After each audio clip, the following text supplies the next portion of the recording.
Quelles sont tes racines et tes fondations? Mes racines, alors ma famille évidemment, parce que l'éducation pour moi c'est la base de tout.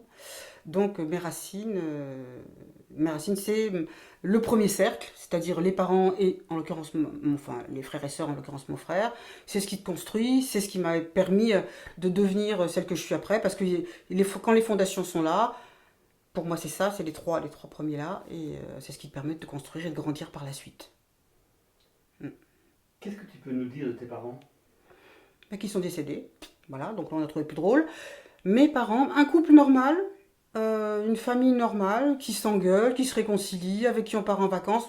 La famille classique, franchement, un couple, deux enfants, euh, une famille normale, voilà, avec un père qui voulait s'élever un petit peu socialement, donc il se la jouait un petit peu petit bourgeois, une mère qui leur mettait un peu à sa place en lui disant n'oublie pas d'où tu viens.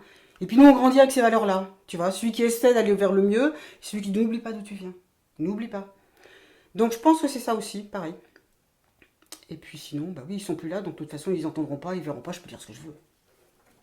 Et dans quel domaine ils travaillaient, tes parents? Mon père était banquier, enfin était banquier, travaille dans une banquier, on zappe banquier. Hein. Mon père travaillait dans une banque, et ma mère a passé beaucoup de temps à s'occuper de mon frère et moi.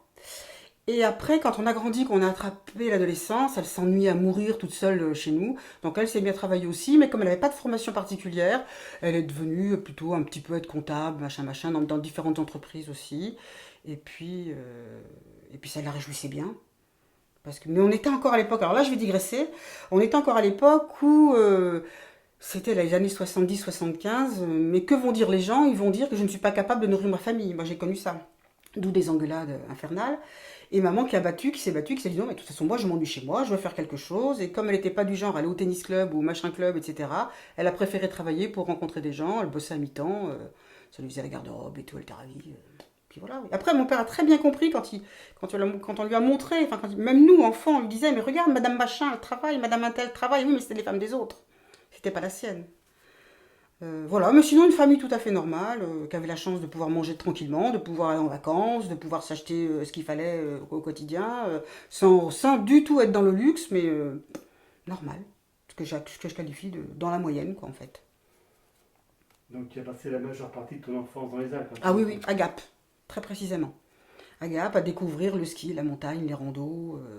Qu'est-ce qu'on en a bavé? Mais qu'est-ce que c'était beau. Avec le recul, qu'est-ce que c'était beau, qu'est-ce que c'était bien. Les pique-niques à, je sais pas, 1500, après des randos de 3 heures du matin, on se baignait dans des lacs d'eau glacée, enfin des trucs.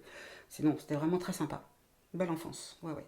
Belle enfance, belle adolescence. Tes parents, qu'est-ce que tu as appris d'eux? Le respect, la politesse, la tolérance, la ponctualité. Au grand désespoir de ma mère, pas la cuisine, ni d'être une fée du logis, mais ça on ne se refait pas, c'est comme ça. Euh, ouais, les trucs essentiels de base, parce que après je pense que j'ai appris autre chose quand je suis partie et que je me suis émancipée. Là, je fais le temps. Comme quand même c'est assez strict comme éducation. Moi, je suis restée sur la base. J'ai bien pris tout ce qu'ils m'ont donné. Vraiment, je m'en suis resservie après, ça m'a permis. Euh, mais ouais, je te dis les fondamentaux, quoi. Tous les fondamentaux qu'on peut avoir dans la vie et une éducation telle que les parents. Enfin, moi, je pense que j'ai une éducation de base. Alors après, ce que j'en ai fait, ça c'est autre chose. Mais en tout cas, je pense que l'éducation de base, quoi, les trucs tout bêtes, la gentillesse, la courtoisie, l'amabilité, le respect de l'autre, je te dis la tolérance, des choses comme ça. Et quel enfant tu étais, toi? Sage, j'ai pas le choix. J'ai pas le droit de parler, donc tu comprends pourquoi maintenant je suis aussi volubile. Moi j'étais une enfant sage parce que j'avais pas le choix. J'aurais bien été plutôt fantaisiste et tout ça, mais on était un petit peu sur mais que vont dire les gens, toujours le même truc. Donc ça laissait pas beaucoup de place à la modernité. Alors à côté de ça, j'avais plein de copines, hein, je faisais plein d'activités à droite à gauche, ça c'était pas un problème. Mais j'étais une enfant plutôt sage. Donc je me suis vengée après. Et quels étaient tes rapports avec ta fratrie? Euh, Ça n'a pas duré longtemps non plus, ça malheureusement. Mais un peu chien et chat quand même. Tu sais, la fille aînée et le fils qui arrive derrière, c'est sous. Bon, je sais pas. Un peu chien et chat, pour gagner l'amour de papa-maman, hein, évidemment, comme tout le monde. Mais on s'adorait. On s'adorait, quoi. Et on s'est encore plus adoré quand j'ai quitté la maison pour aller d'abord en fac et ensuite à Paris. Mais on s'adorait, mais on se côtoyait pas tant que ça. On n'avait pas un lien où il fallait qu'on se parle tous les jours, tu vois. C'est pas du tout ça. Mais on s'adorait. Tu as dit, ça n'a pas duré, J'ai perdu mon frère, il avait 23 ans, et j'en avais 26. Donc, si tu veux, tant que j'ai eu 18 ans jusqu'à mon bac chez mes parents, on a vécu ensemble. Et là, donc, on avait une vraie, comme des adolescents, voilà. Et puis après, donc en fac, on s'est un petit peu perdu parce que moi, je revenais que le week-end. Et je suis partie à Paris et 3 ans après, elle est décédée. Donc, du coup, c'est pas eu, tu vois, on n'a pas eu une vie d'adulte ensemble, ni même de retrouvailles d'adultes pour des vacances, etc. ensemble. Donc, bon, c'était bref, quoi. 23 ans, c'est court. Donc, du coup, voilà.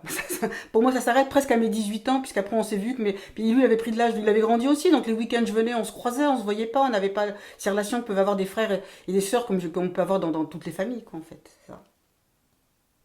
Et est-ce que tu peux nous dire les causes de son décès? Oui, accident de voiture. C'est lui qui conduisait, il s'est pris un platane. On n'a jamais su si c'était pas endormi, s'il était en train de changer. À l'époque, c'était des cassettes, la musique dans la voiture, s'il cherchait une cigarette, s'il s'était ébloui par quelqu'un, si le soleil l'a ébloui, personne l'a su. Mes parents n'ont pas souhaité faire d'enquête après parce qu'ils n'avaient pas envie de remuer le couteau dans la plaie trop longtemps. D'autant plus qu'il n'y avait pas de témoins, il n'y avait rien, quoi, tu vois. Et donc, ça servait à quoi d'aller creuser des trucs quand c'est vide, voilà. Donc voilà, il est décédé de ça. Et puis, ça a été le début d'une nouvelle vie, quoi. Parce que, comme tu peux le deviner, tout l'amour que mes parents avaient pour mon frère m'est retombé dessus. Alors, j'irais presque pas dire que pour leur malheur et mais pour mon bonheur, j'étais à 800 kilomètres, ce qui fait que je l'avais au quotidien, mais par téléphone, et cette pression, je la subissais, mais pas comme si j'avais habité à 300 mètres de chez eux, par exemple, où là, j'imagine que ça aurait été un truc qui m'aurait été beaucoup plus difficile à supporter, quoi, en fait. T'as beau dire, quand tu es au téléphone, c'est pas pareil. Puis à l'époque, il n'y avait pas les portables, donc il fallait que tu sois rentré du boulot pour qu'on te parle, hein. Donc il y avait une soupape aussi, quand même, par rapport à aujourd'hui, qui était quand même bien différente, quoi. Quel était le prénom de ton frère et que peux-tu nous dire de ton frère? Mon frère s'appelait François, et ce que je peux dire de lui, pas grand-chose, c'est pas grand-chose. C'était un militant dans les mouvements de la paix. C'était un type qui se battait, un type, ouais, c'est un type qui se battait pour que tout le monde ait les mêmes droits. Il était à la limite communiste, mais le communisme du moins, enfin, il est décédé en 86, donc tu vois, à ces époques-là, ces grands mouvements qui s'étaient rassemblés après l'élection de Mitterrand, ils faisaient partie de tous ces grands mouvements, touche pas à mon pote, machin, tout ça. C'est ce qui pourrait, je pense, se décrire le plus avec le goût de la fête, mais ça c'est familial, hein, donc rien de spécial. Et puis il était animateur aussi dans une petite radio locale. Voilà, c'est ce que je retiens de lui. Garçon d'une extrême gentillesse. Il se mettait quelque part, t'avais un faisceau de filles qui se mettaient autour de lui parce qu'apparemment il avait des yeux magnifiques, mais quand c'est ton frère, toi tu t'en rends pas compte, ça reste ton frère, le petit emmerdeur qui t'a piqué le machin de truc le matin, quoi, tu vois, mais c'est... Non, c'est un type, je pense que c'était un type formidable, mais bon, ben voilà, on s'est pas connu à une période adulte où on aurait vraiment pu enrichir notre relation et faire plein de trucs ensemble, voilà, c'est surtout ça, quoi, ouais. Quand tu étais enfant, quels étaient tes rêves? Je voulais être hôtesse de l'air. Et alors ça, c'est vachement surprenant. Dans les années 70, vouloir être hôtesse de l'air, personne ne voulait l'être, tu penses bien. Non. Ouais, si, je voulais être hôtesse de l'air. Mais il n'y avait pas que ça. Je voulais être... je voulais être sur les planches. Je voulais faire du théâtre. Je voulais rayonner là. Je voulais rayonner. Ouais, c'était ça mes rêves, en fait. C'était ça mes rêves. Parce que je voyais à la télé ces pièces de théâtre, je trouvais ça génial. Les gens faisaient les cons sur une scène et les autres ils applaudissaient. Oh, je me dis, qu'est-ce que c'est bien ce truc-là. Bon, après, plus tard, j'en ai fait les frais différemment. J'ai vu que c'était pas si facile que ça. Mais c'était ça mes rêves. Hôtesse de l'air et comédienne. Les deux totalement compatibles en même temps, on est bien d'accord. Non, mais c'était ça. Des rêves de môme de cette époque-là, quoi, en fait, hein, ouais. Et pourquoi tu dis que après ça c'est par rapport aux comédiennes, Ben, alors il se trouve que j'essaye, enfin j'ai suivi des cours, j'ai fait des cours de théâtre, énormément, mais il se trouve que l'accident de mon frère est arrivé à un moment où j'aurais pu commencer à faire des choses, et à ce moment-là, j'avais tellement de trucs sur moi que j'arrivais plus à me lâcher. J'avais plus le lâcher prise, je pouvais pas me foutre à poil, comme on se fout à poil quand on fait du théâtre, où on s'oublie complètement soi pour rentrer dans l'autre. Là, c'était pas possible, j'avais trop une chape de plomb sur moi, et c'est ce qui fait que j'aurais eu une carrière qui de toute façon n'aurait pas été brillante parce que je n'étais pas très bonne. Mais en même temps, c'est pas très grave parce que je suis partie de l'autre côté et j'ai fait des trucs de régisseur. Je sais pas si on dit régisseuse, et en même temps je m'en fous un peu, ça c'est pas mon combat. Mais donc je suis passée de l'autre côté et je me suis régalée à travailler avec des régisseurs et à présenter les spectacles et à les organiser et à les mettre non pas en scène mais à toujours être là. Il te manque ci, il te manque quoi, il te machin, être un petit peu la petite main qui faisait tout partout. Et moi je me suis régalée à faire ça après et finalement c'était peut-être pas plus mal. Est-ce que tu peux nous raconter un souvenir particulier de ton enfance qui t'aurait marqué? Eh bien alors on va en revenir au théâtre. Au toute petite, on habitait donc encore dans le Berry. Mes parents étaient à 50 km de chez les grands-parents, chez qui il fallait manger tous les dimanches, pour éviter la guerre. Et donc, on restait chez mes grands-parents toute la journée, et jusqu'à ce qu'il y ait une émission qui s'appelait Au théâtre ce soir. Donc ça ne nous rajeunit pas. Mais on regardait cette émission-là et après on partait. Et je crois que c'est cette émission-là où il y avait que des pièces de boulevard, que des machins, on rigolait, les parents, les machins. Et c'était nous. Et même ces pièces de théâtre étaient autorisées aux enfants. Il n'y avait pas d'interdit par rapport au vocabulaire, par rapport aux situations, etc. Les portes qui claquent, on coupe, on la refait. Les portes qui claquent, les amants dans le placard et tout ça. Tout le monde rigolait à ça. Et après, nous, on partait, il faisait nuit, on rentrait. Et là, j'avais encore dans les yeux... et tous ces gens qui faisaient rire les autres, et puis c'était à Paris, la ville des Lumières. Là-bas, on pouvait faire ça, là où j'étais, on ne pouvait pas le faire, donc c'était magique. Ça, c'est un souvenir, c'est clair que ça m'a marqué. Ouais. Tu avais quel âge? J'avais 6 ans. C'était juste avant qu'on parte. Ça a dû arriver bien avant, mais c'est un souvenir, c'était juste avant qu'on parte à Gap. Et pourquoi vous êtes parti à Gap, du coup?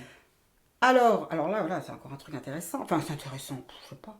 Mon père n'était pas du tout un 68 art, donc pendant mes 68, il a travaillé comme un fou, vraiment il a bossé, il a bossé, il a bossé. Donc résultat, on lui a promis une promotion qu'il a eue, et on lui a proposé de quitter la région et d'aller ailleurs, parce qu'il n'était pas très bien vu du coup par ses collègues, hein, vu qu'il avait bossé, qu'il a été monté en grade. Donc du coup, il a eu une proposition pour quitter la région et aller dans les Hautes-Alpes. Il a accepté et on est partis tous les quatre dans une région qu'on ne connaissait pas.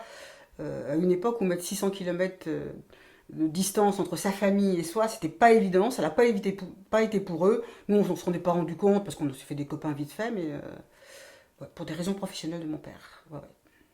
Et ta mère, comment elle a vécu ce déménagement? Moins bien parce qu'elle quittait sa mère, ses frères, ses sœurs, et elle travaillait pas elle, à l'époque, donc c'était beaucoup plus compliqué, il fallait se refaire les copains. En l'occurrence les copains, au début c'est quoi? C'est les collègues, donc après c'était les femmes des collègues, donc certaines étaient formidables et sont restées amies avec elle jusqu'au bout, et puis après c'était pas toujours ça, parce que dans ce milieu où on travaille dans la banque, il y a un petit peu tu vois, un petit peu qui se la joue, un petit peu, moi je travaille à la banque, par rapport à ceux qui travaillaient pas à la banque, ou qui travaillaient dans des choses qui soi-disant étaient des cols bleus, quoi, si on peut dire. C'était très pénible, ça. Maman le vivait très très mal, d'ailleurs, ce genre de choses. C'est pour ça qu'il n'a pas fait beaucoup d'amis chez ces gens-là. Durant ta scolarité, quel élève tu étais? Ça, j'ai pas envie de me faire engueuler en rentrant chez moi. J'étais une élève sage, studieuse dans les matières qui m'intéressaient et totalement inattentive dans celles qui ne m'intéressaient pas. Je trouvais ça, si je trouvais ça ennuyeux, je bossais pas. C'était réglé. En revanche, ce que j'aimais, j'y allais à fond et j'avais des notes qui tuaient le tout. Bon, après, c'est comme ça que j'ai réussi plus ou moins Je passais du 2 au 18, donc ça faisait 20, moyenne de 10, ça allait. C'était pas terrible, mais ça passait. C'est surtout ça. J'aime, j'y vais. J'aime pas, résistance passive, comme on m'a dit bien souvent après, quoi, en fait. Et est-ce que tu peux nous dire ton cursus? Ouais, alors j'ai fait un bac à l'époque, ça s'appelait A4, c'était lettres et langues étrangères appliquées. J'ai fait après une licence de LEA, lettres. Bah oui, non, je me suis trompée. Bon, bref. La licence était langue étrangère appliquée, un truc formidable, où c'était sur les langues que j'étudiais étaient l'anglais et l'espagnol, et donc c'était appliqué à la situation de tous les jours, mais également évidemment à toute la littérature, à toute l'histoire, etc. Je me suis régalée à faire ça. Ça n'a servi à rien, si ce n'est à améliorer ma culture générale, ce qui est déjà pas si mal, mais c'est vrai que techniquement tu ressors pas de ça avec un diplôme, comment dire, qui te permet de trouver un job, quoi. Et donc il aurait fallu faire autre chose après. J'étais partie pour faire du tourisme. Ça m'a saoulé. Finalement, j'ai dit stop, non, je m'en vais. Je monte à Paris, je ferai mieux là-bas. J'ai pas fait mieux, j'ai fait autre chose, mais mes études. Mais à l'époque, avoir une licence, c'était déjà pas mal. On parle de 78. Avoir une licence. Non, la licence, je l'ai eu en 81. Mais avoir une licence, c'était déjà pas mal à l'époque. Hein. Je sais pas comment c'est aujourd'hui, quelle est la valeur d'une licence aujourd'hui. Le truc, c'est que c'est des études formidables, mais qui ne mènent pas à un métier. Il faut vraiment derrière enchaîner sur une compétence plus spécifique, plus professionnelle, qui permette de trouver. Donc, et moi, comme je n'ai pas poursuivi, j'ai fait au pif un petit peu.